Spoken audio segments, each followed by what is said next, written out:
A pleasant morning to all. Welcome the challengers, look for the opportunities. In every situation to learn and grow wisdom. A very warm welcome to our participants and our chief guest, the third day national level EDFDP on the challenges phase of language and literature, a digital perspective. I am profusely overjoyed to take this opportunity to introduce our chief guest, Dr. P.R. Sujata Priyadarshini, Assistant Professor, Department of English, Anna University, Chennai. She did her MPhil and PhD at the University of Madras in English language teaching. She has nearly 15 years of teaching experience at the college level. She has taught technical English to engineering students and English for media business to postgraduate students. She is specialized in using technology for language teaching. Her doctorate research focused on designing a language laboratory course. She has done a postgraduate certificate course in teaching English from English and Foreign Language University, Hyderabad. She has also done e-learning course on teaching critical thinking and shaping the way we teach English I from University of Oregon and learning how to learn from the University of California. She has presented a paper in national and international conference and published research article in ELT journals. She has been co-authored 4 textbooks for engineering students. Dr. Sujata has been resource person to many schools and colleges, even as a speaker to conduct the various teacher training programs. She has conducted many seminars and workshops for college and school teachers. We are honored by your presence on this occasion, ma'am.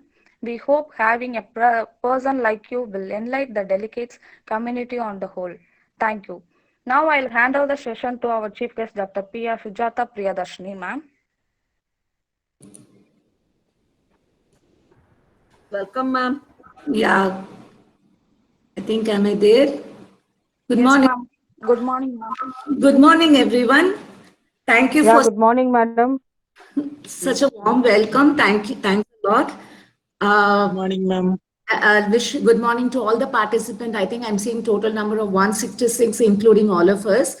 Good morning, everyone. It's nice to have you, let's say, in this lockdown period with all the other domestic work and your online classes. You took the time to come for a webinar. So thanks a lot. I also appreciate the English Department of NGR University for conducting such an FTP in this session. I mean, conducting one webinar itself takes time, and they have taken the time and effort to get resource person from varied fields and let's say from language and literature and conduct a 5-day program, right? This FTP. So it's very appreciable. And I'm actually seeing a lot of friends in this group here, Dr. Usha, Dr. Ranit Prem, Palavan from Coimbatore, and some teachers from even Maharashtra. I hope you all stay safe because I think Tamil Nadu, Maharashtra, the states worst affected in the pandemic. In spite of this, we are all taking this time and energy. So let's hope the session, you enjoy the session. I really hope you enjoy the session. So without further ado, let me go for presentation. Let's start with the topic. One sec.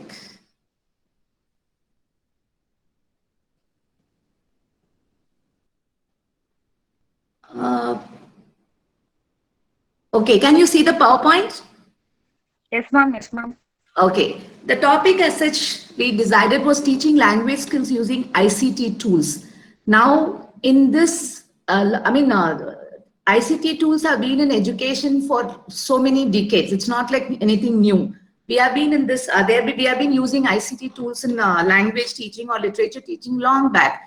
But the need for these, the importance of it is highly felt during this lockdown period, I would say. See, I have been involved, I've always been interested in using technology in class. Right from my doctoral thesis, I've been doing this. But there is a sudden, let's say, increase in this interest is only during this lockdown because people have started realizing, even before lockdown, that online courses have started taking people started taking importance about online courses. And there have been a wide variety of teachers who were interested in bringing that blended learning concept into the teaching aspect to it. In fact, when I went to attend some programs in Coimbatore and all, I saw some college teachers doing a lot more things than even in the city college teachers have not done it. So people have been experimenting, but this lockdown period has reiterate our importance of using these ICT tools in our language teaching.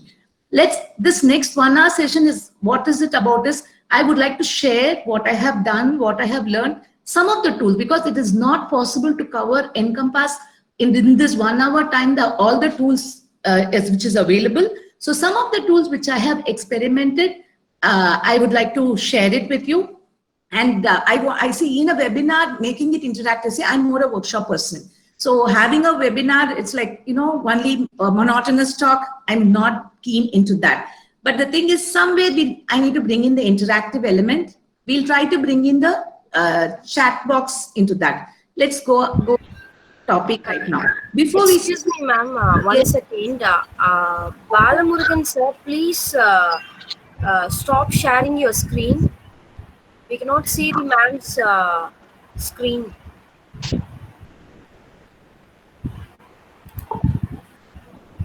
So, by name Balu Mukesh Kumar, please stop presenting because it is disturbing the resource person from presenting hers.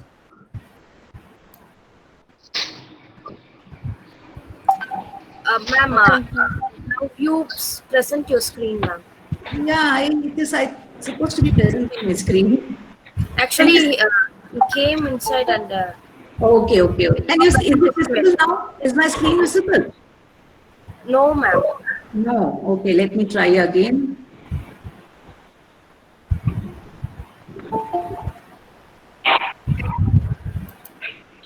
Wait, present your entire screen.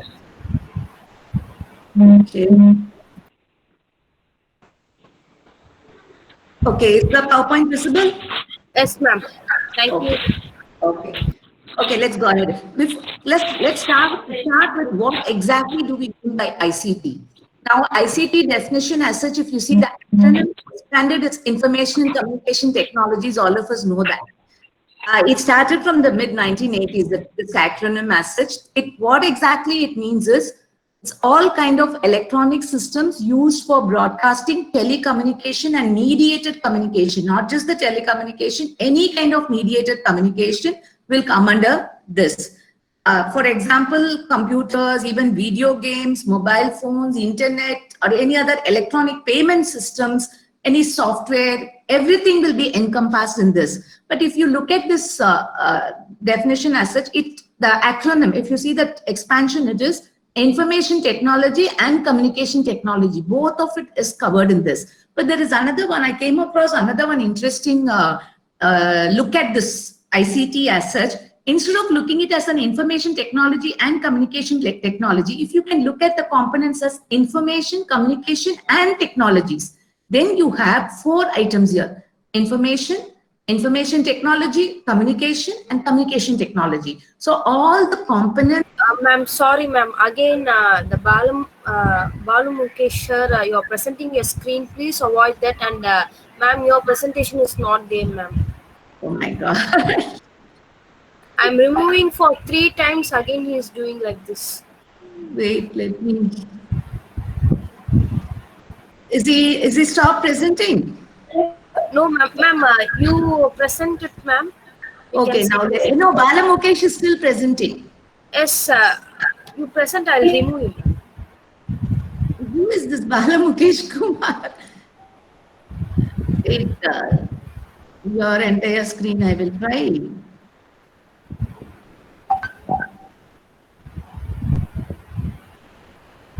Okay.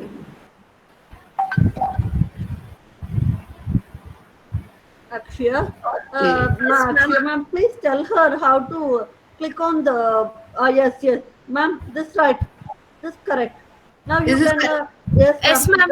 The slide is visible now. You can see from the background. Okay, it's visible, right? Ma'am, 1 minute is again coming inside the meeting. I'll just tell him. I've heard of Zoom bombing. What do you call this? See, this is another issue with this kind of use of technology.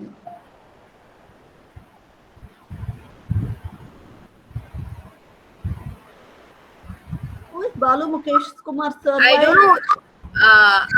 He's trying something. I don't know whether he we know to Third handle time this is present app or tense. not? Yes, ma'am. Ma'am, now you present? Yeah, resume. I'm doing it. Can you see? Yes, ma'am. Yes, ma'am. Yes, ma'am.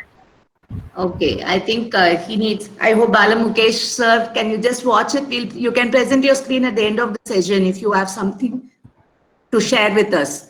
Okay, coming back to this components of ICT, if you see, there are 4 components to begin with. So when you tell ICT, all the technology involved with the information. When I say information, the data. Information, like say for example, the information we can say whatever data you have, electronic data, digital data, or any other media related data, and the storage, the technology that is involved in that information related to information, like a data storage, or communication, where you are communicating some kind of a content, some information here you're communicating, and what is the medium of transmission you're using, that technology, everything will be that this ICT would relate to all these 4 elements. To give you a simple analogy, let me take this one. We have water tanker at home, right? So that water can be called as the data, the information, and water tanker would be the information technology, the data storage. We are storing the water using some technology. So that water tanker would be information technology.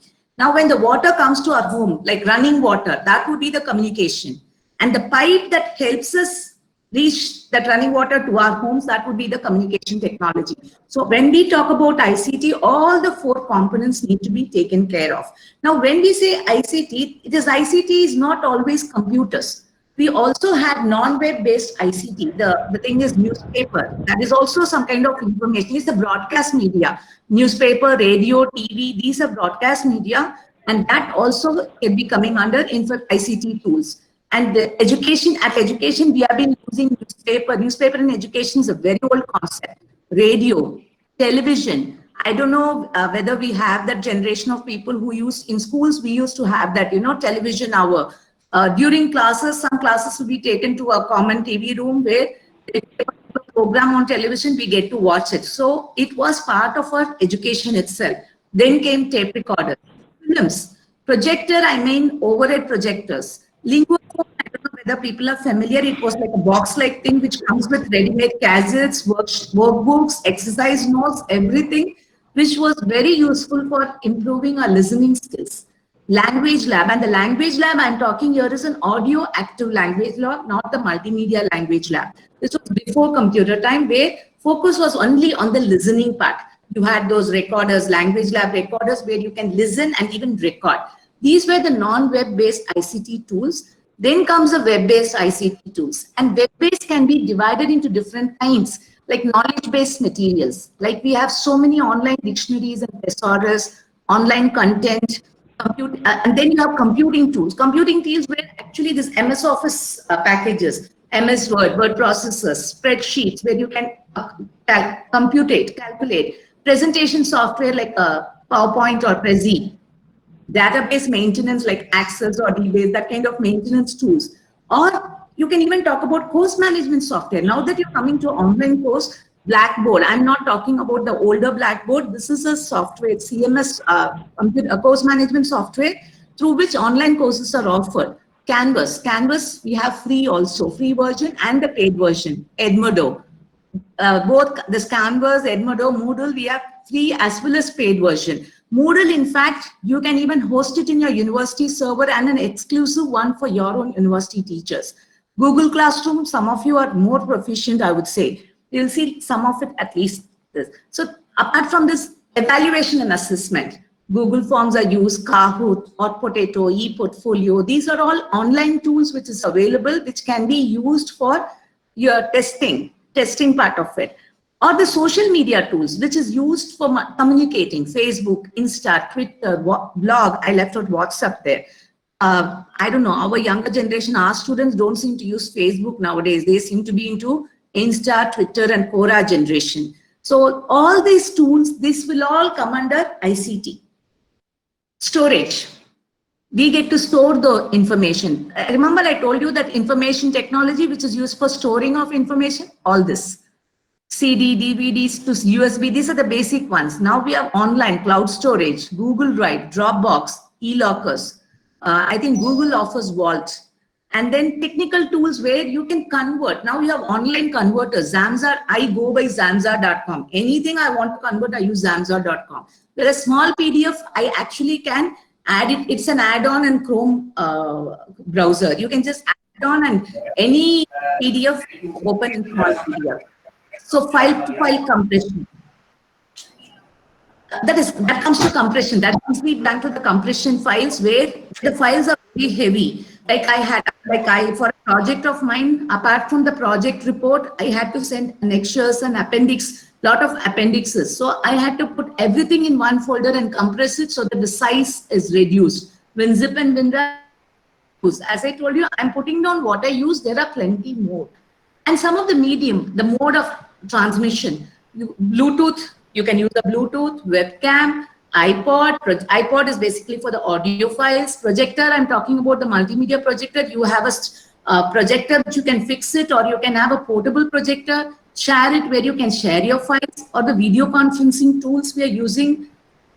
Okay, this video conferencing tools, like even the ones which you're using right now, Google Meet or Zoom, or what are the other ones, Teams, WebEx, these are all those video conferencing tools we use. See, LIM and TE actually, they classify ICT tools as informative tools, situating tools, constructive tools, communicating tools, and collaborative tools, 5 types. Most of this will come under either one of them. Like informative tools, basic thing is giving information. Some kind of content is being given information. Situating tools as such, if you see, storing information. Constructive tools where you create something. Communicative tools for communication. Collaborative tools where 2 or more people can collaborate. Like Google Drive, you can share your folders. Forums where you can have discussions. Wiki pages where 2-3 people can work together. So that kind of classification, LIM and TE do that. Now these tools of communication can be synchronous and asynchronous. As teachers of using online courses and webinars, you should be familiar. Synchronous is that happens at the same point of time. Like now I'm presenting and you are listening, this is synchronous. Asynchronous is what they do is if they record the session and then upload it in YouTube, that becomes asynchronous. The information is shared to people at a different point of time, not live. So there are tools which fall under either one or have both. For example, synchronous communication is like Skype. All those video conferencing tools and messaging tools will come under synchronous communication. And you have asynchronous communication like email, SMS, WhatsApp, blogs. But again, if you see in this, in WhatsApp, you have WhatsApp conference call, audio call or video call happens synchronous at the same time. YouTube, you have live streaming. So that can happen same time. Instagram and Twitter also, you have live chats. You can go live. When you go live, it happens synchronous. So that lines between synchronous and asynchronous are not very crystal clear. It sometimes blurs. Now, let's come back to this one, ICT in education. What I said is, today's session is about what are the tools we can use for teaching language skills. So, and as I told you earlier, we are going to talk about a few of them. Let's go with this.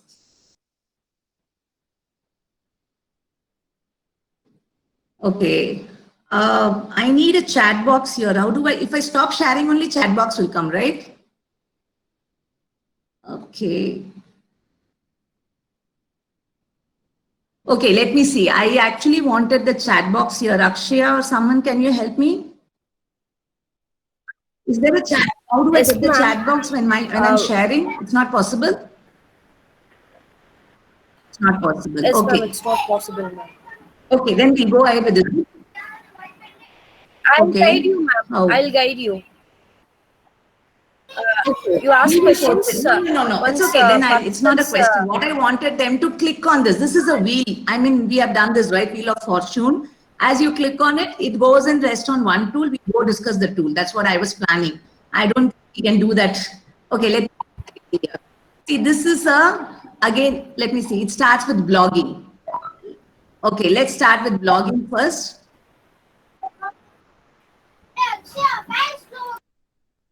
Okay, blogging as such is a social media tool. It is a short and blended form of web blog. It's an online journal. In a blog, you can embed. Earlier day, it was only text-only blogs.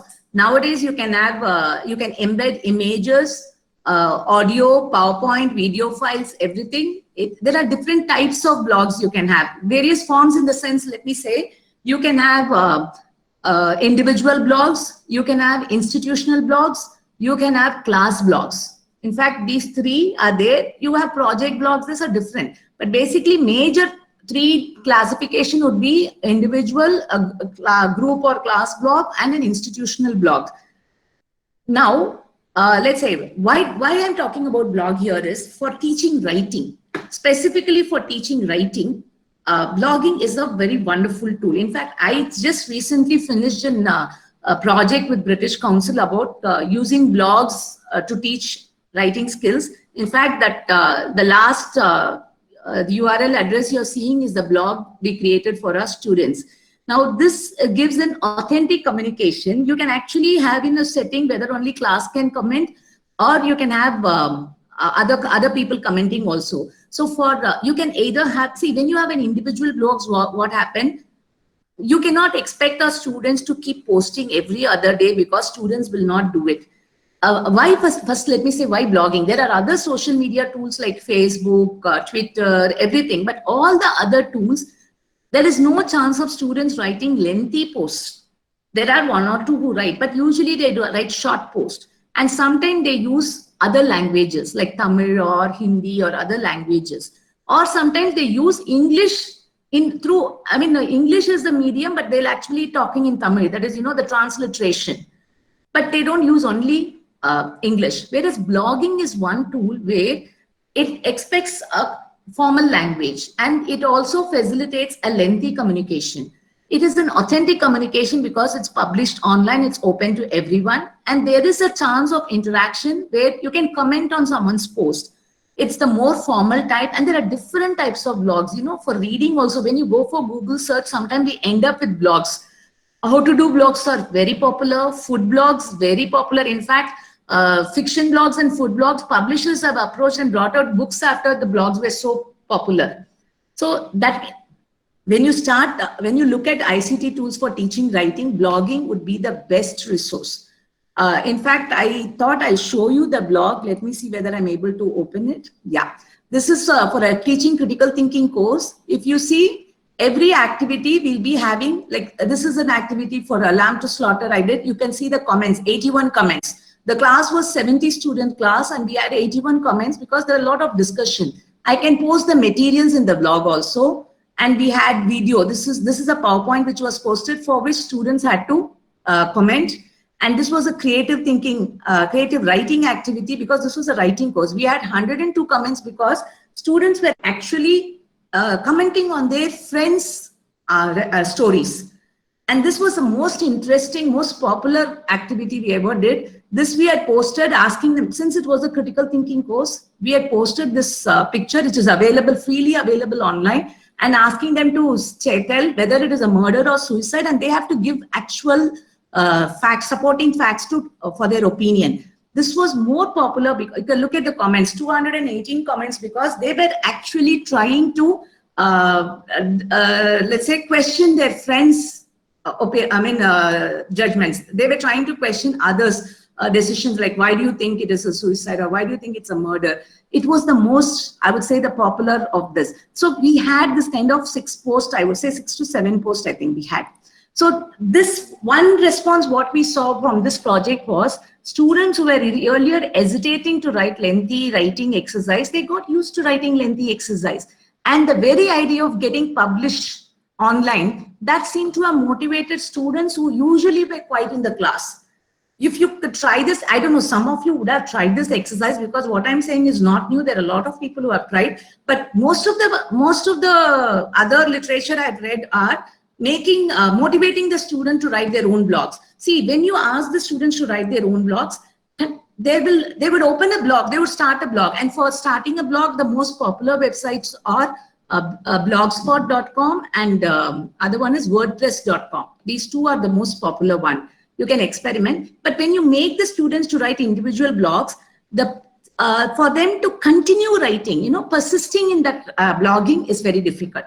They might do 1 post or 2 posts, and you will not get this many comments for individual blogs. So for a classroom writing exercise, class blogs are more popular and teachers control. Somewhere, technology cannot replace a teacher. Teacher monitoring is needed.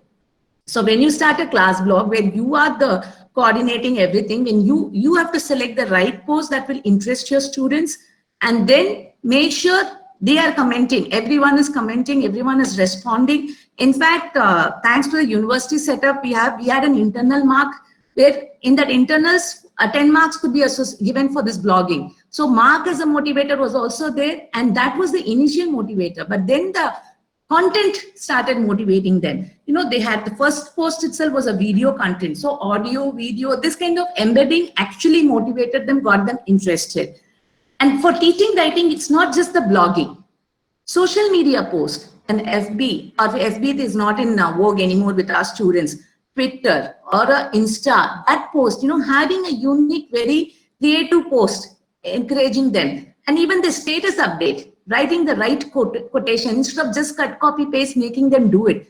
I don't know whether you've come across the term Twitterature. Twitterature is, I have tried this when Twitter had this 120 word limit. Initial days, Twitter had just 120 word limit. So writing a story in that 120 word limit, I didn't ask them to write a new story. I asked them to take a popular story, write the summary of it in 120 character, which they found it very, very difficult. And now it has become 240 character. Even 240 character is not easy to write a summary. So that is one interesting activity. In fact, I remember when I did this in the class, the students were saying, why I'll be writing in pen and paper? It's supposed to be for Twitter. Then I made them to respond to me in my tweet it to me. See, their questioning was right. So I started using these social media resources, not in class, but off class. So my teaching was happening outside the class, not inside the class. And students seem to respond better for that.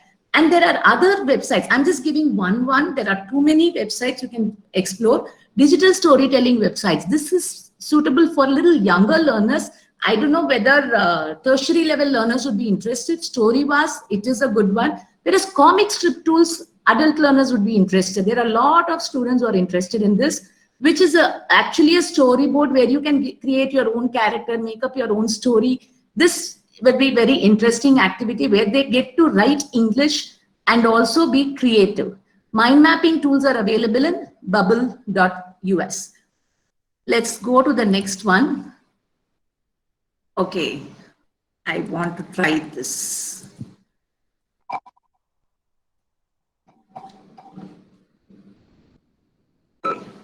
Grammarly. I think many of you would be familiar with Grammarly.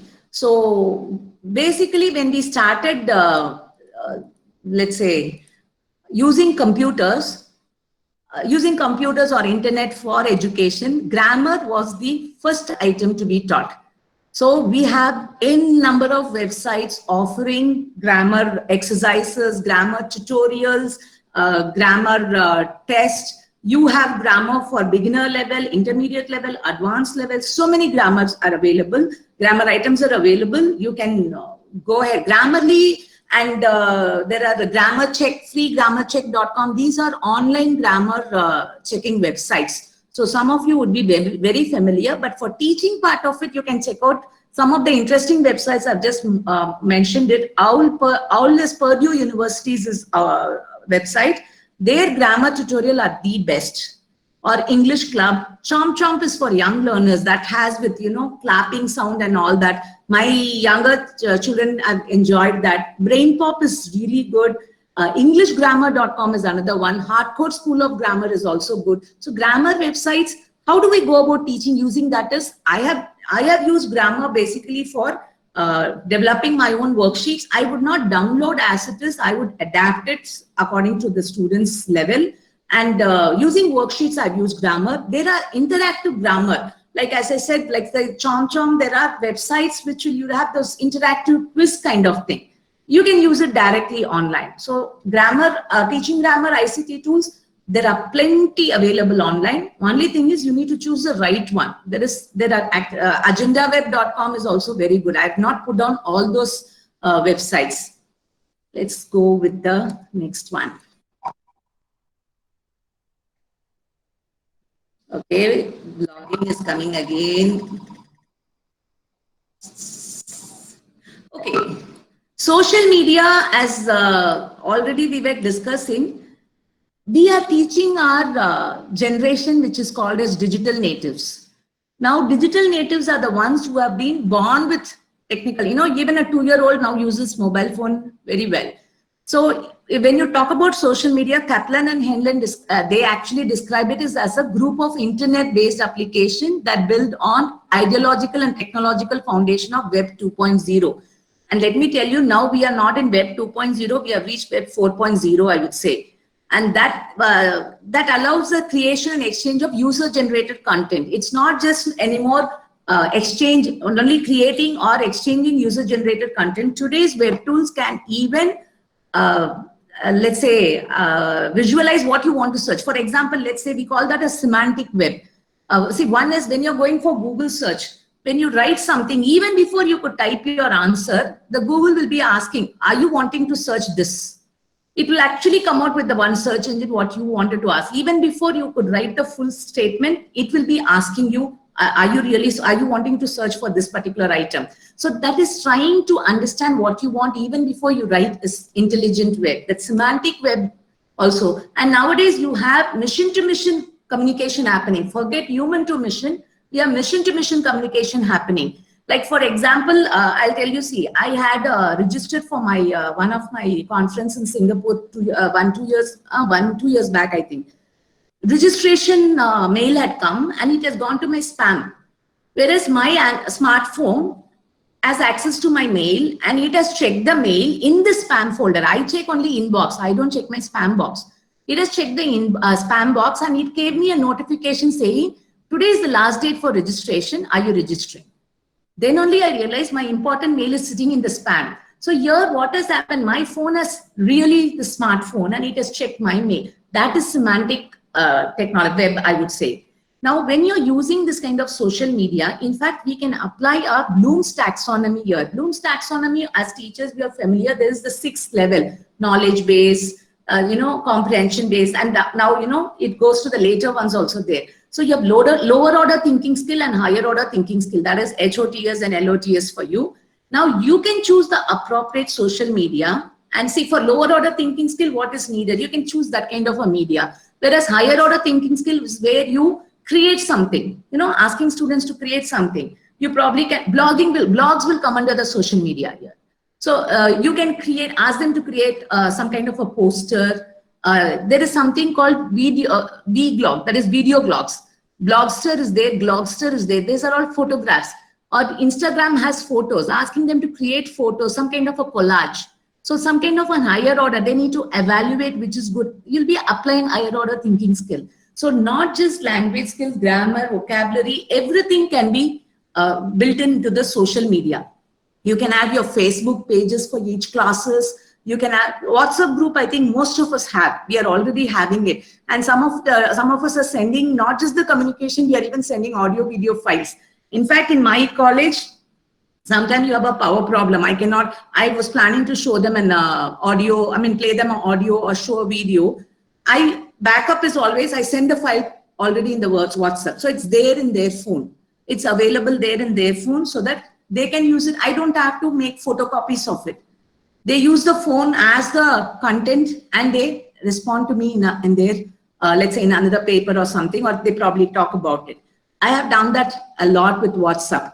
If you see the social media, it can be like Facebook, Twitter, Google Plus are all will come under everything. You have publishing tools, you have sharing tools, you are playing for games alone. We have some tools, networking tools. You can buying all the social media tools nowadays. Insta and all is used for even advertisement. So, and nowadays the social media, you don't have to sit in front of a laptop. A mobile, the small computer, it is in our hand itself. I don't think we are using that much of tablet, but tablets are also in vogue. But Android phones are more than useful. In fact, I pay everything with my mobile phone these days. So students are very comfortable in using mobile phones. So social media, it's there. Now their learning can be in their hand.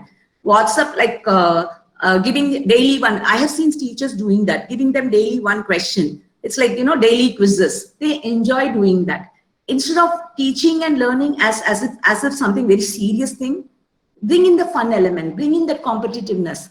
That makes it more interesting, and social media makes it possible. Okay, let's go with the next one. I really thought it would be interactive with you people taking turns to click.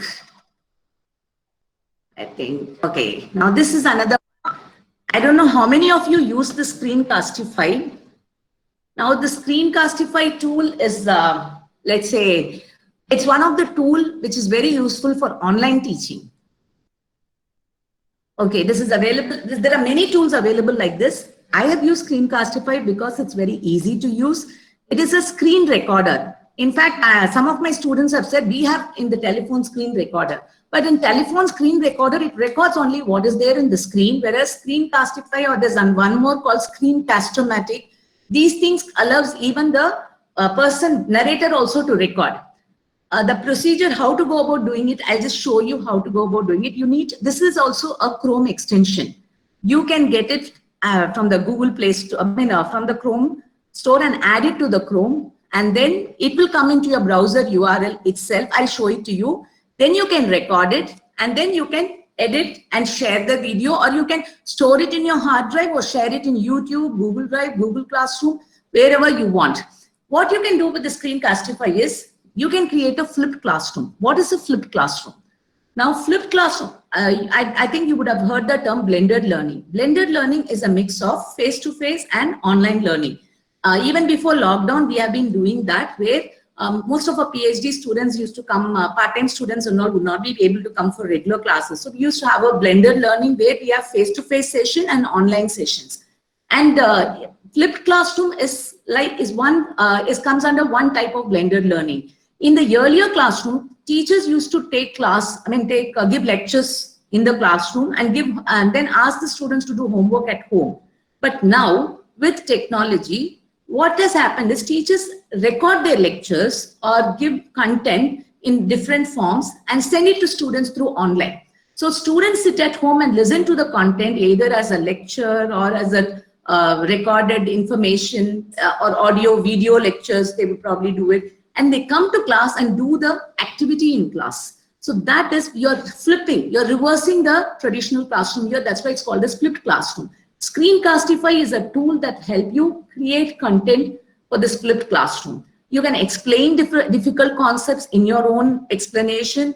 You probably can recap, reiterate what is the main objective, give a demonstration, or you can give, student has submitted some material. You can give an audio or a video feedback on that, or even students can use it. Students can probably record their own comments or their own doubts in it, or they can even give presentation using that. So when this is recorded and kept it in the classroom data or in a website or in a blog, absent students can also use it. Let's try this out. 1 second. Now, if you look at the URL, are you able to see that? Okay, in this URL, if you see, there is this reddish color one arrow mark. This is called this is the icon for Screencastify. You click on it.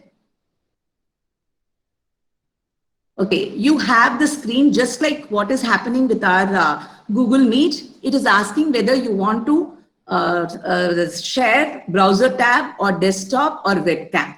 Now, if I say desktop, it will cover whole of my desktop. My microphone is on, my webcam is on, and I say record. Now you can see my screen is not visible. It's not visible? Yes, your face is visible. Okay, this is basically how I record. I say this is a sample video. I'm actually trying to record the sample video to show how Screencastify works. Okay, wait, I select this and then I share, sorry. Okay, Screencastify, saying this 3, 2, 1, and it starts sharing. Now, this is a sample video to show how Screencastify works. And after I record, I'm presenting a lesson or I'm talking, in the screen, you have the main points and I'm talking about it. After I finish it, I say stop sharing. And what happens is you can have an editing tool. Now, this is editing. You want to do some editing. Here, this cropping file is there. I can cut something. Okay. I'm talking about it. After I finish it, okay, this is, I'm actually, wait. I have what I recorded has come here. Okay, then what I do is I finish recording this. I've edited it also.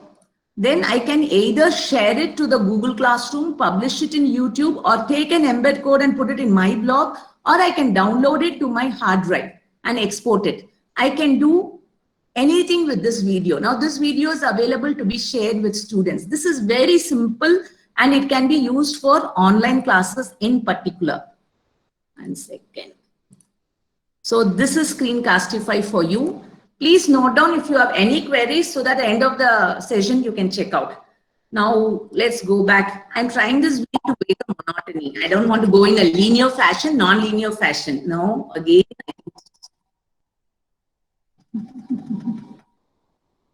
Okay, Woki. I don't know what Woki sounds like. Let's check out. Woki is used for teaching speaking.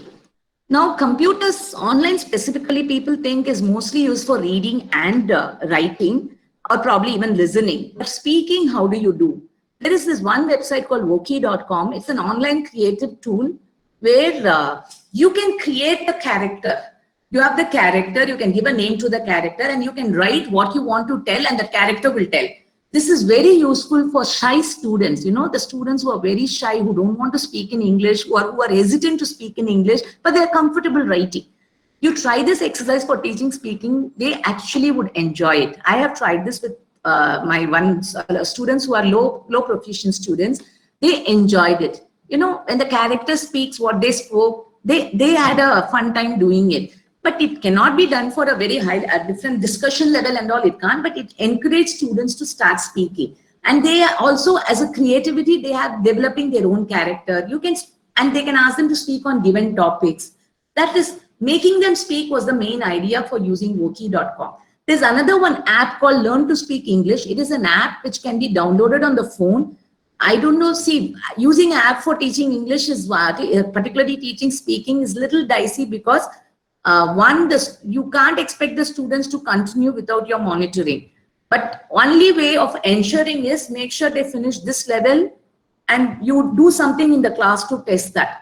Otherwise, it will not happen because even though they are digital natives, for them to take up any kind of a technological tool for learning purpose outside the class is little dicey unless there is some kind of monitoring is happening. Tandem is very interesting because it will pair them with native speakers. Again, if it is done and without adult supervision, there is little bit of problems coming up. There's another one called VoiceThread. This is another learning tool for making the student get engaged in their online presence. See, what you could do is, with VoiceThread, we can create, share, and comment on images, PowerPoint presentation, videos, audio files, or anything can be uploaded. And another person can comment on that. You can integrate it with an LMS like Canvas. You can just explore. Canvas freely also available. Without Canvas also you can do it. It's a standalone, you can do it. Where you see students have made some PowerPoint and they actually add audio commentary also, presentation they have given and recorded it and uploaded it. You can have peer evaluating it, teacher evaluating it, everything you can do. It's very suitable for online teaching. Where online teaching need not be only teacher giving a class.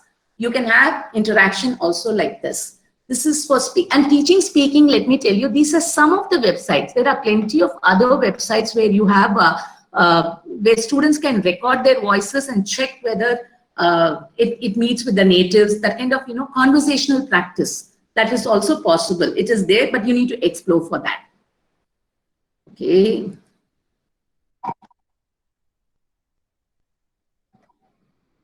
Okay. I don't know how many of you have heard of Padlet. I wish that my chat box is on where I can tell. This is basically, earlier it was called as Wallwisher. Wallwisher is it's like a bulletin board, online bulletin board, online notice board. It is a free tool, but comes with a disclaimer. It's only free for 3 Padlets, but you can buy the paid version or you can recycle the 3 Padlets available. You don't have to stick with the same 3 Padlets same way. You can recycle it. It is a great collaborative language teaching and learning tool. As a teacher, I can use it. I can ask my students to post in it. What we can do in this, it's like a big bulletin board where you paste information. You can put audio material, you can put video material, you can put document, textual material, anything. You have a comment section, back channel option as a forum-like space for discussion also. This is the icon for it. One is it inculcates reading habit. Everything is there in the one screen. So it is very interesting for students to look through the thing and decide what they want. As a teacher, I can put a summary of my classroom teaching, or I can post some posts and ask students to analyze on that. There's a lot of peer learning can happen. Or if you ask the student, there's a lot of writing also happening. You can engage discussion, have a discussion in the class based on the Padlet. It is a continuous learning. I'll show you one example. This one is a sample Padlet available online. It is a sample Padlet given by the website. You can see it is made in 97. All this available in this particular screen. Too many materials. See, it can be mood board, life cycle of a butterfly is a gallery. You click on it, it takes you to another one website, which talks about the life cycle. See, it takes from every step. This is one such thing. What is this? Template, task. Since it is a Padlet, it takes you to different Padlets. What are the different tasks? Weekly newsletter, news app, like that. What I did, I had done this with my students. I asked them to make a Padlet as an assignment, one such assignment. And one group did this Padlet as an assignment about social media and youth. Look at this. Now this is a YouTube link they had given. You click on this, the YouTube link plays. I can expand this, or I can just watch in this. Or it could be an audio where it takes you to the other link. Let me see what we have loaded in this. Or it can be the basically social media, statistical information. This is another one, YouTube link. This is a TED talk they have given. This is actually, they're trying to put everything in a nutshell. How many people are using at a given point in 1 minute time. This is an information they are giving. Remember, this was the social media stories, the good stories in the social media is the textual, this is an audio podcast. Audio podcast they have given. There's so many audio material available. They have given the link in their gallery. Oh God, I closed it again. 1 second. So this one was done by our students who did this. So they experimented with the Padlet and they came up with this. And you can make the students do this, or you can create a Padlet where you give such links and ask your students to go through and make a comment. Add comment column is there. They can make a comment on it. There's a trivia. See, so many they did. Since it was an assignment, I think they little went overboard also in this. The first emoji, very informative, lot of videos. It's easy to create these, everything available in that one home screen. Okay. This is about Padlet. So as a Padlet, how I can use it in the classroom is make them get involved. See, I used it for writing. Basically, this course was on using ICT tools. So they were exploring using Padlet, how to integrate other items like podcasts and YouTube into Padlet, the textual content, giving hyperlinks, all that they learned. Now, if I want to use it with my engineering student, I probably would create a Padlet and ask them to comment, or I'll give them an assignment, ask them to create a Padlet on a given topic.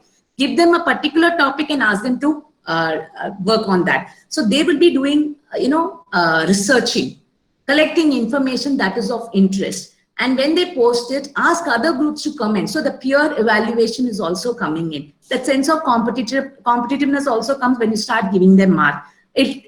It works very well, which I saw myself in my class, because even I wouldn't have made that Padlet that interesting. Okay. We try this again.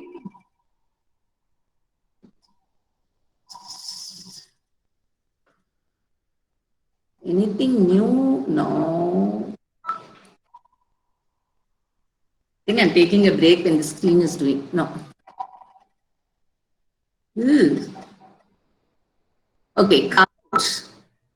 Kahoot is, I don't know, some of you might have used Kahoot. Kahoot is basically a game-based learning platform. We can create multiple choice quizzes and do it in the class, which makes it more interesting. I have tried it in class. It works very well. And I don't know, many of you would have tried it. It's not something new. Like we have testing evaluation, as I said earlier, we had the Google Forms, we have Hot Potato. Hot Potato is the oldest one. That is also useful for multiple choice, true or false, and many such things. Whereas Kahoot has much more interactiveness in it. And let me give you a demo of that. Kahoot, let me see. Suppose I open my, see, when you give this Kahoot as such, this is what student screen would look like. They don't have to download, they can directly go online. There will be a game pin to be given so that they can enter. For example, let me open my Kahoot, my login. One sec.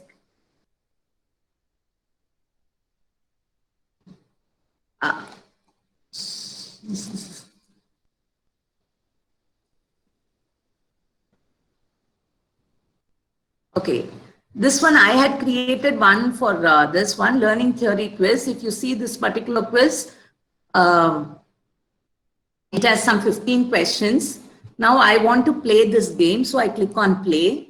So this is for teaching, for virtual classroom or self-paced learning. I can assign. Let me say I try to teach, and when I do, it creates. It is trying to load, and you can do team mode. In a bigger classroom, you can divide them into teams and have it in a team mode, and they can do it, use it in the mobile.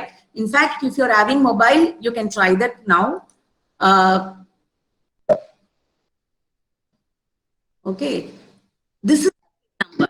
So if you have your browser, wait one sec, I need to stop the music. Okay, if you have a phone, you can even go on www. You don't have to download anything, kahoot.it, and type this. You will get a screen like this. You can just type the game pin. If you type the game pin, let me try this with the same screen itself. I think it should work. Okay, I press enter. Okay, let me try my name.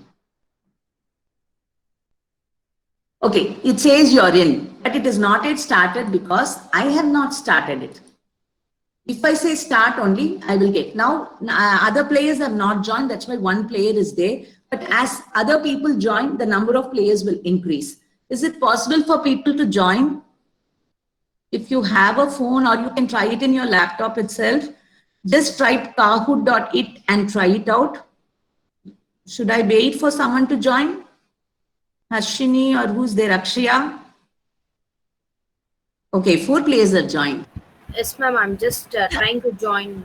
Yes. You're trying to join. Okay, even 4 is fine. 5. Wonderful. Okay, then I will not show this one. I think I'll not play this one. Okay, 6 players. Can we start? 6 is more than enough for a demo. I'm starting.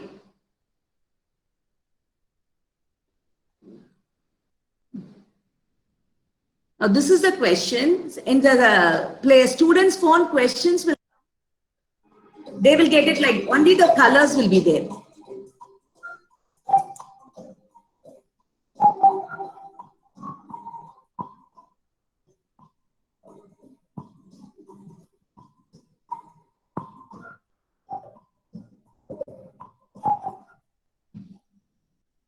Okay. Now we have 5 people who answered, and the correct answer is auditory learners for that question, and no one got that right. If you can see, we have the names, whoever has attempted. I mean, 5 of us, I think mine also has come as a thing. Let me also try. So you have the student scores coming. The top 5 scorers will come. Now that gives a sense of competition to see their names on screen. So when you go for the second, and let's not go for all 15, at least let's see the first 5 questions. People who learn best through physical response have difficult long time. What kind of learners are they? Let me try answering.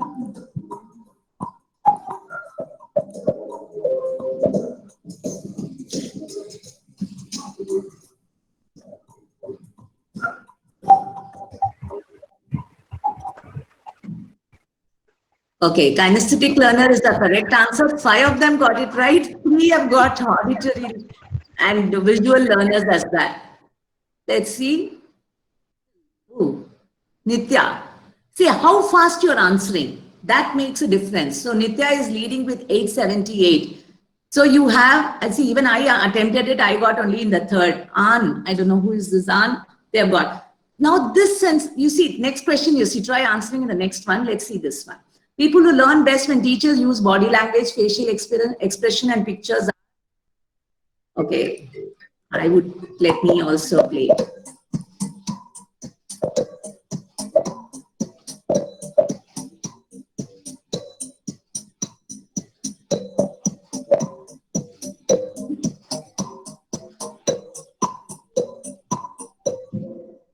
Wow, all 10 have answered well. 10 people came now. Nitya was in the lead. Look at this now. An has come to the lead. I am second. Where is Nitya? Nitya has gone to fourth. Now, you have only 20 seconds, so you don't answer within the 20. Okay, up 7 places. Saran is the highest climber. Where is Saran? Oh, it doesn't even take 5. It also takes at other points also, because Saran has come to suddenly jump into 7 places further he has jumped. Now, this kind of activity would be, it would be very fun. You are also asking questions. See, the learning theories relate to our teacher education. We need to know as teachers. So this would be very interesting to do it in class, but you need to take you do it for one class, you can apply it for 2-3 classes also. You can shuffle the question. You can have a question bank so that you can exchange the questions also. Should we stop? Can we stop? Can we go to the next one? Okay, ma'am. Okay. Yes, ma'am. I think I'll stop with this. Leave. Okay, let's go back to our thing. Okay, I'm not going to the wheel again. What is left out? Evil Landlady podcast. How many of you have used podcast? I wish I can talk to you. Okay, no. Podcast as such, basically they are audio files, you know that. As I said, for online teaching, computer specifically, listening was, after grammar, listening was the next thing very useful. Maybe grammar and writing started initially. Once this multimedia could be uploaded, audio files, podcast is basically not just audio files, it comes as an episodic, if you see.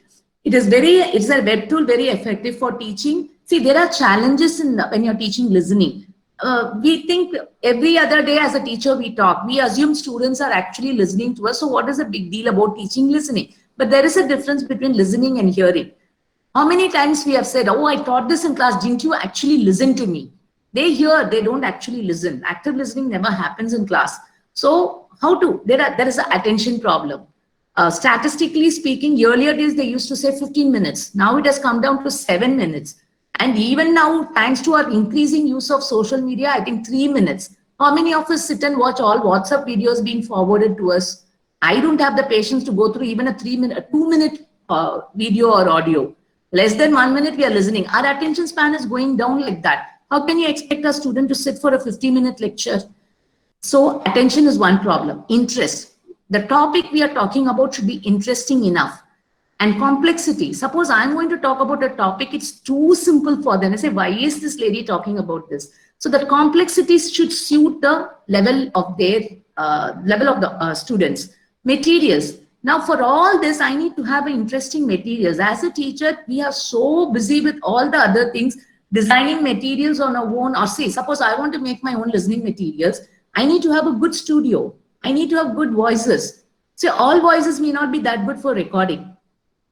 And the pace, see, I myself as a person speak a little fast. This is actually a wrong thing. You need to space it out, speak slowly. So for recording, we need to have that kind of a good voice, the materials. So when online it is available, we need to see how effective we can use it.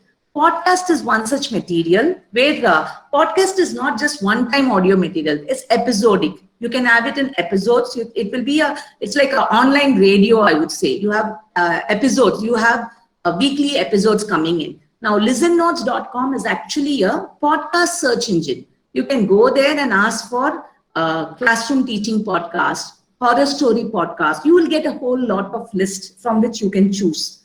Our British Council has very good listening podcasts, which you can download it for classroom teaching, because this is exclusively designed for classroom use.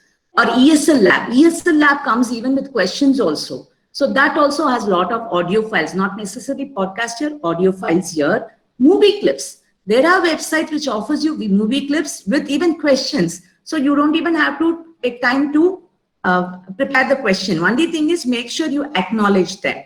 Learn English Feel Good is again videos with questions. See, listening need not be only audio. You can also have video, but the problem is students might get distracted with video. But that again becomes challenging. You expect them to listen for information when the visual material is also distracting them. Because in real life, you may not have audio only and video only separately. Sometimes it comes mixed. Students have problem even listening to instructions given in exam hall or in a railway station or an airport because they don't listen proper. So for giving them, we can take actual authentic listening files like this, which is available online. Podcasts are wonderful resources apart from the MP3 files which is available. And there are n number of websites which gives you choosing the right one. It is not easy. You want authentic voices, sometimes you might have to record one yourself, but generally that's when your other recording tools will come into play. But these ones are really good and not very accented for us to follow. This is for the podcast. What else is left? Evil Landlady. Has anyone used this Evil Landlady? Every conference I keep using this. Evil Landlady is basically, it's one particular website. I'll come back to it. It's basically for using teaching reading. And online, when you go online, there are a lot of material available where students have to read. Now it can be reading of web content, newspapers, online newspapers, there are stories. See, these are some of the websites, like Story Online is more suited for young learners. Readworks.org, I use it as a teacher because it comes with complete set of questions. I may not use the same question because if I'm going to use it for classroom activity, I can use it. But if it is going to be for testing activity, I personally advise do not use the same question and answer because our students are very good browsing than us. So taking the question, you can take the passage, but make your own questions. Readtheory.org is also for reading comprehension text passages, whereas Gutenberg and Read Governor is for books. There are students who would be interested in reading. These two websites offer free books. Apart from this, for legally acceptable books, you have other sites like LibGen, which is not actually legal. That's why I didn't put it in this. But LibGen has more variety also, which you can download it. Here you can read it online. There are something called interactive stories. Now, interactive stories, there are two meanings. One, interactive means where you have a lot of other components coming into picture, not just textual component alone. If you see Gutenberg or Read Governor books and all, it is only textbooks, storybooks uploaded, classic books uploaded. So you have actual books there. Whereas these interactive stories have visual component, audio component, and textual component coming into it. This particular Visme.co has a 10 mind-blowing interactive stories. The way the story is told, you can scroll through the screen. The story is about a storm, the whole effect of storm you could feel. It's very interesting. I, in fact, browsed each and every website before posting it here. This was one interesting find. I found it just yesterday, this one. Very good one. And Evil Landlady actually has been available online in other places, but this UEFAP site is a very, very useful site for our teachers. UEFAP is using English for academic purposes, and it is not my find. It is there already, and I don't know, some of you might have used it. It is useful for all LSRW, listening, speaking, reading, writing, grammar, vocabulary, everything. But very effective for writing. I have found it useful for writing and for reading. A lot of material. This Evil Landlady is one such interactive story. I don't know how many of you watch Black Mirror. Some of you might have watched Black Mirror, which is a series available in Netflix. And in that, the final story is an interactive story where audience get to choose what is going to happen next. In fact, as the story goes, in between it will pause. And there will be a question, what should the character do? Like, for example, should he kill him or should he let him go? So if the audience choose kill him, the story will take to another turn. So the story will change. You can have 20 different, I think 20, and I'm not sure the number of endings. In fact, other people who have watched it said, how many endings did you get? You will be exploring the movie again and again to see what are the different endings you will come. Similarly, this Evil Landlady is one such interactive story where you have different endings. Not all endings are the correct one. That is also there. Nowadays, I accidentally found interactive story apps are found in even Play Store.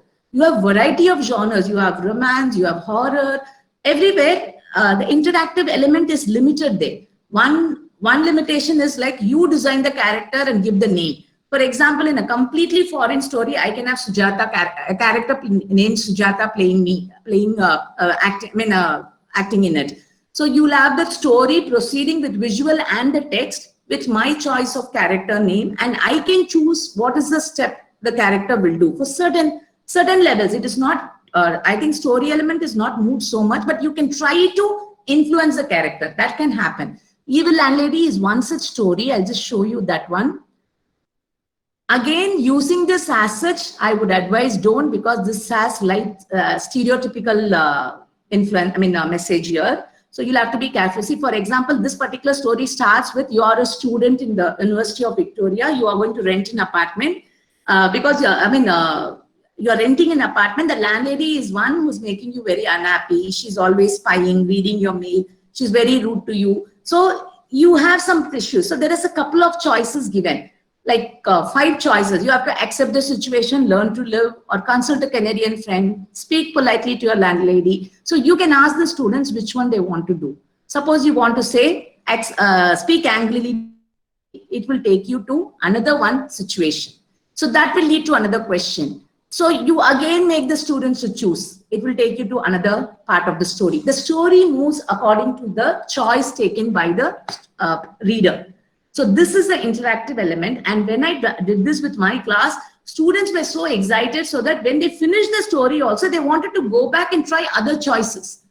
And the students who used to sit in the back bench, I saw them coming to the front to try out some of the choices because the choices were not visible sitting in the back. So this, getting this student involved, which is what the teacher wants it. That happens with this kind of interactive story. And this is one such story. There are quite a few available online. And as I told you, in the Play Store also it's there, but you need to choose the right one because you cannot let it free for the students because they might choose the wrong ones also. Teacher monitoring is always important for these. Let me say, Google Classroom. I don't want to go too much into it because I have seen a lot of teachers using it. I have used it with my classes. I have Google Classroom for different classes. It is a free collaboration tool for teachers and students. You can set up an online class, invite the students, create, distribute assignments. What happens here in this class is we can have conversation about the topic we discuss. We can also talk about the students' progress. I can digitally organize all my materials, course materials, give assignments to them, communicate what I want the students to do, give feedback to them personally, as well as in public also I can give. So if you see some of the Google Classroom, I just will show my Google Classroom. I think you will be having, so I'm just going quickly through that. Okay, this is, I have workshop related, media also I used to, that media and all I used to have blogs. The Google Classroom is, this is the classroom looks like. I created this image also, the theme. This is the section. There is a stream section. There is where common discussion will happen with the class. I can even upload material, ask them to comment on it. Or I can give classwork. If you see in this classwork, I divided this into Unit 1, Unit 2, the 5 units. There's a reflective journal where students had posted something, journal articles, news reports. If you see in Unit 1, I had uploaded materials. Or Unit 4, if you see, these are the materials I have uploaded for students. Or the students, I have those scholars who have, and the marks. I'm not going into marks now because this is the actual class which is still alive. So this is the Google class. I have many such classes for each one. So this is not the class, completely online class. It is basically a blended class. I meet those students one-to-one, weekly ones, and the rest of the time I have it in the online. This is a blended class. The last one I would probably talk about is vocabulary. Crossword puzzle is teachers creating their own vocabulary. Now, on ICT tools, vocabulary is even more convenient to teach because you have plenty of websites for teaching vocabulary, vocabulary.com, bbclearningenglish.com. or you can, that's what, see, those are just words, but how to make them get engaged? Vocabulary, word games. There are plenty of word games available online. Crossword, this is one or two things. The one online games / word. The third one as Arcadium. Arcadium has plenty of word games. You can choose what you want. Or as a teacher, I want to create worksheets, crossword puzzles. I can create my own crossword puzzles. See, what is available online might not choose the words. I want to take the words from my text. Then I can create my own crossword in this fourth one. There are mobile apps also, too many word games are available. You can check out those word games and choose one and give it as an activity to students. I think we have covered everything in this. See, as I said, I have only touched on the few of the tools in the given time limit.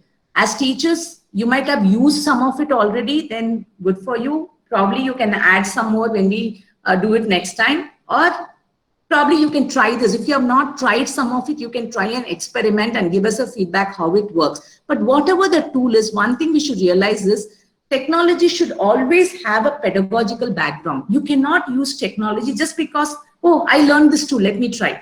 But your pedagogy should need the tool. Technology should be used only when there is a need for it. You know, the sudden fascination of technology, what is happening is, there is too much of usage of technology, but not much importance is given to the learning there.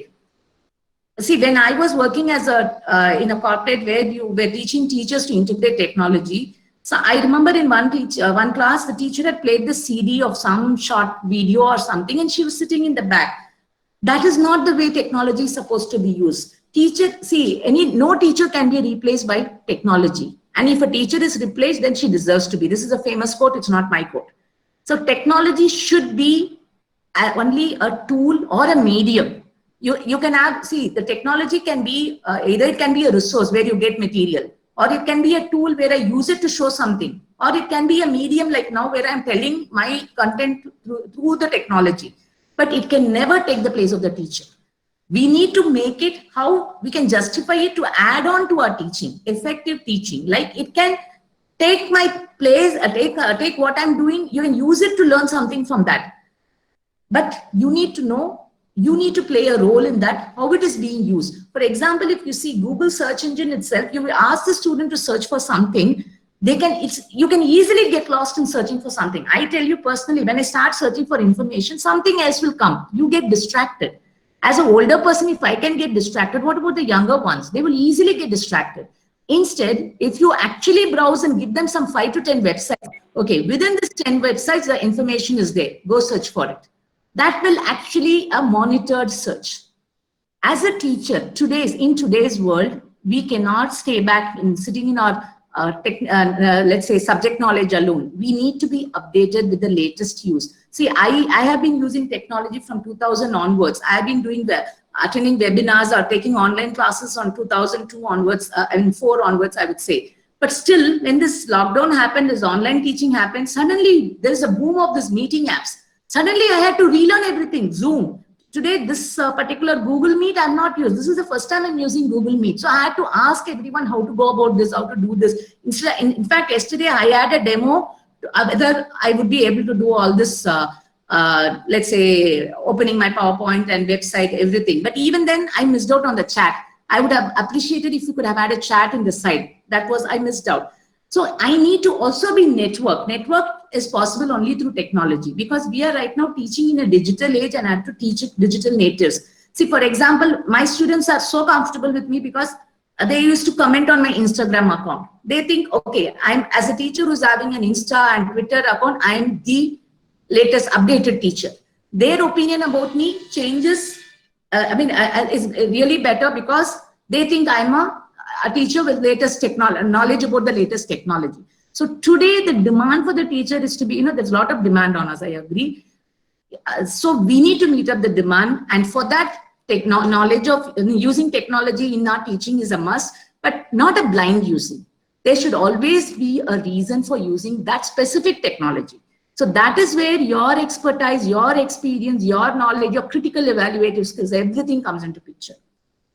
I think with this, I would like to wind up the session.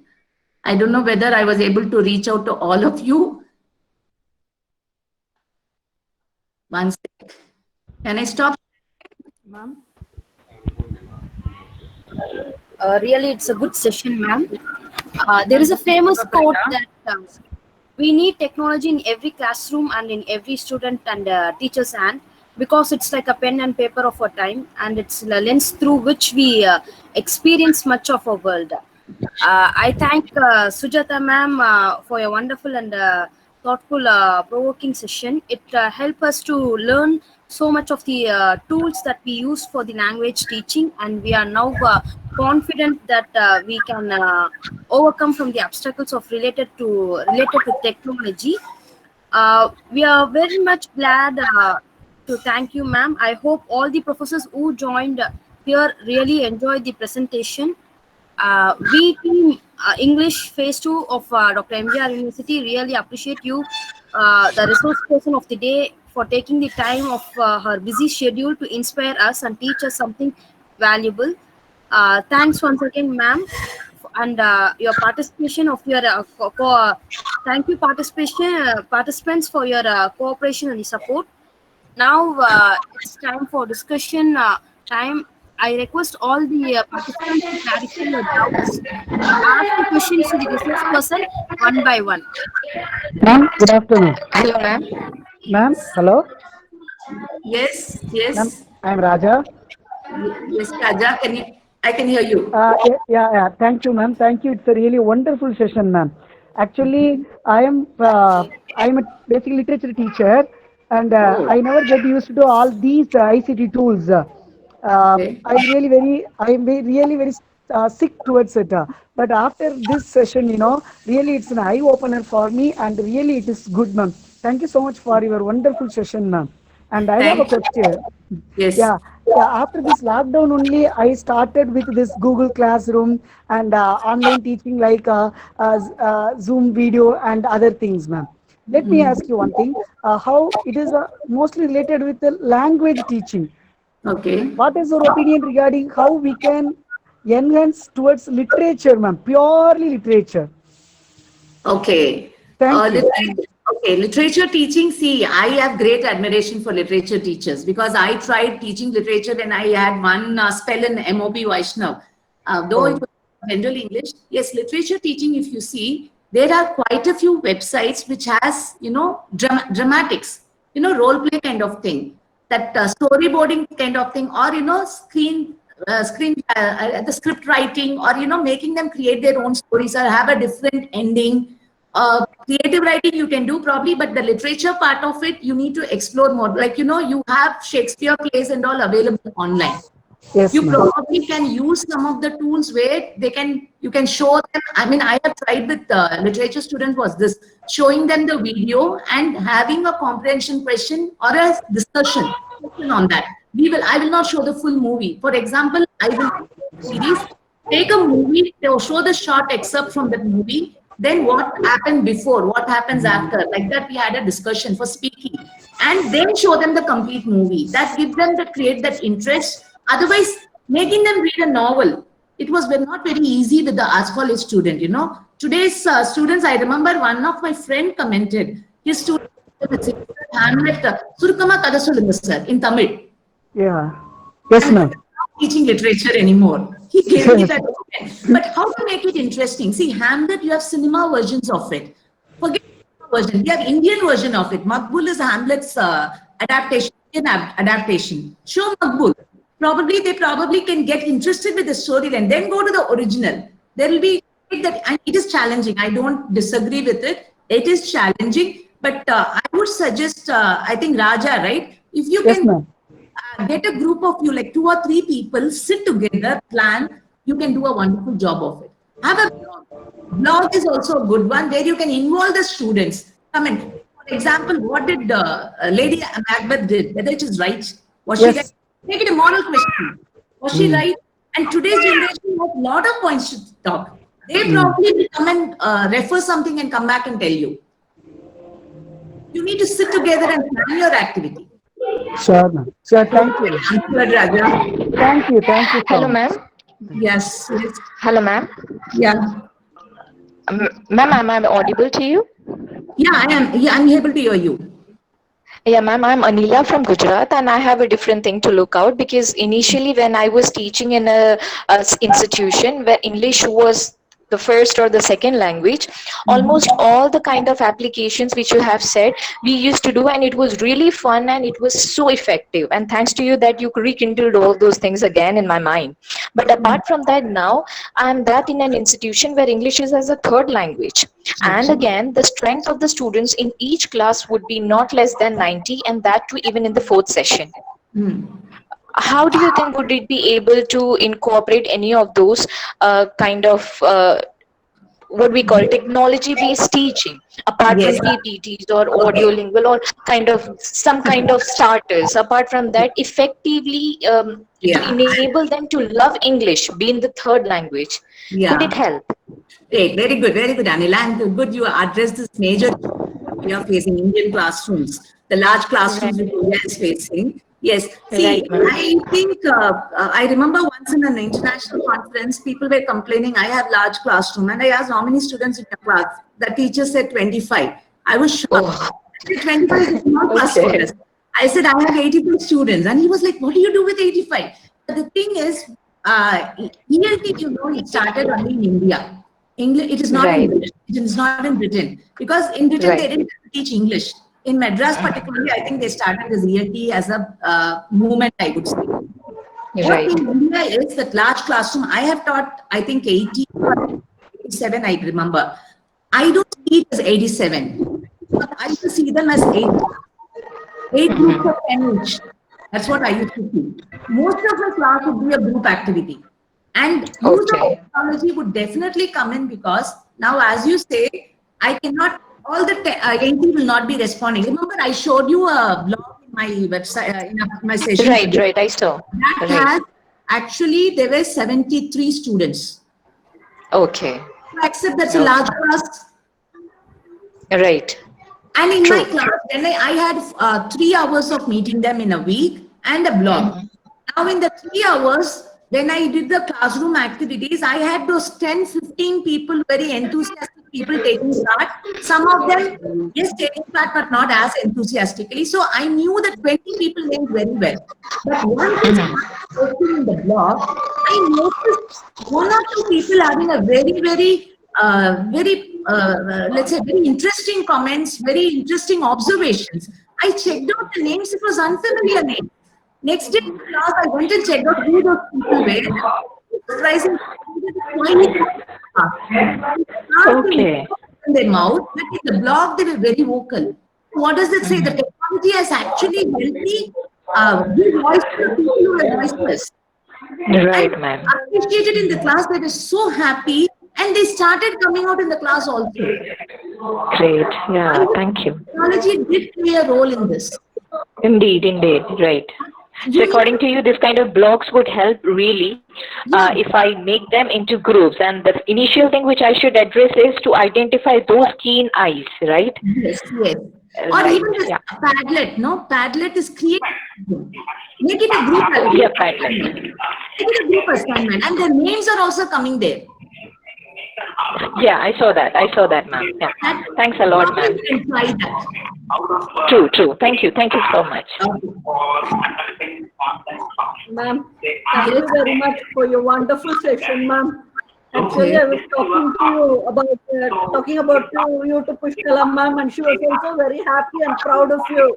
She is my teacher. I learned from her. Thank you, ma'am. Thank you.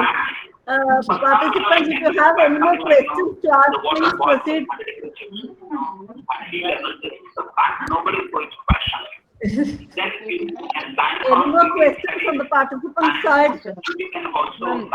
Hello. Ma'am, I'm Priya. Hello, ma'am. Sujata Priyadashni, ma'am. It's a very interesting session. Thank you so much. And welcome. Hello. Ma'am. Hello. Yes. Hello. Ma'am. Hello. Hello, I can hear you. Hello. Ma'am, I'm Julie Elizabeth. Yes, ma'am. Tell me. Yeah. No. It's your session was very interesting. Thank you so much. Thank you, Julie. Hello. Ma'am, can you able to hear? Yes, I can hear. Who's this? This is Deepa from Banyambadi, ma'am.